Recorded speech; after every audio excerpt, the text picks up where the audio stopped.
Hello, Danny Brown here from MarineMax in beautiful Stuart, Florida. Here today taking a look at a Scout. It's a 2024 195 Sportfish. As you can see, this is the white hull. This is your Scout white stainless steel rub rail. Got powder coated T-top here. If we just take a walk around, a couple of options on the boat. We have C-Star trim tabs, and this has the big engine package. It's the 150 Yamaha. Let's take a look inside. Okay, standing here in the cockpit, as you can see, plenty of room for a 19-foot boat.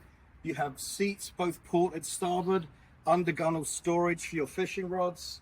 And here at the helm seat, this doubles. Underneath, you've got a recirculating live well. This backrest is removable, so it will pop out. And you have rod holders there.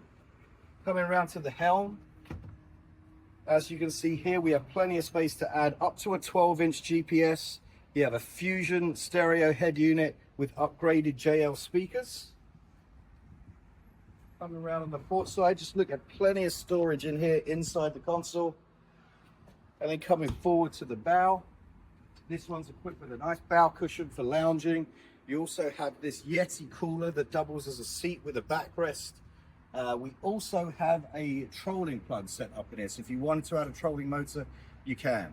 Again, my name is Danny Brown from MarineMax in Stuart, Florida. If you're interested in this boat, feel free to give me a call, 561-800-4339.